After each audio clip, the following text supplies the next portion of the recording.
I was injured when I was 9 years old. I was accidentally shot in the back of the neck. And so with my spinal cord injury, we did what we knew was best with the limited information that we had in terms of maintaining, my quality of life and dealing with all the secondary conditions. When I had the dramatic shift in trying other things such as acupuncture and massage and chiropractic and moving my body more and having a change in my quality of life, I just got really inspired about these things are not available, so what are we going to do to make them available? I wanted to then start an organization, a nonprofit. The vision from the very beginning was to offer funding for individuals to access these services, and we've been doing that since 2005.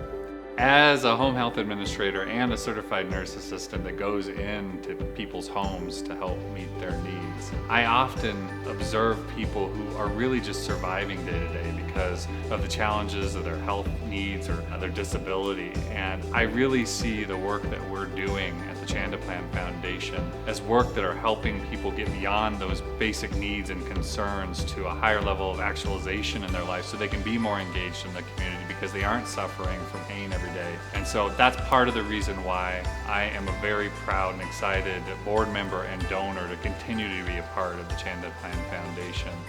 One of our priorities here at the Chanda Center for Health, as well as the Chanda Plan Foundation, is that we're constantly providing person-centered care and collaborative care. So what that means is that we want to put the person first. It's always, how can we better serve the individual and not just their disability? We want to make sure that no matter how long someone has been here at the center or with the foundation, no matter what modalities that they're participating in, that they're not falling through the cracks, and that as their wellness is changing and their goals are changing, we're constantly discussing and meeting and working with them to help them meet their goals, as those are always going to be ever changing.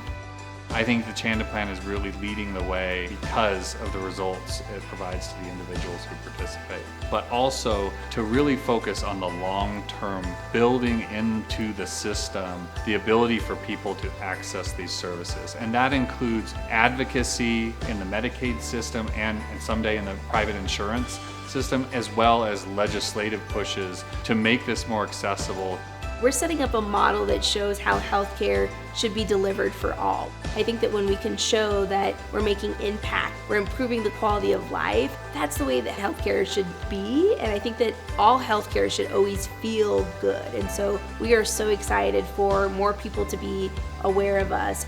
There's been this amazing new center that has opened up in that time as a result of a lot of visionary work and hard work as well to build an integrative center that brings integrative therapies, primary care, mental health all together. So really excited about that.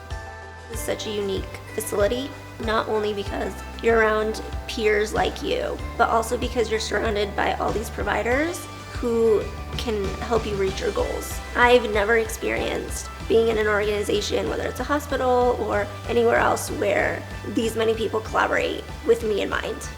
I think what's most critical for donors to understand is that when they give, they are literally impacting an individual's life. I just want to say thank you to the donors, and please keep giving to a really great cause that otherwise would not exist without their support.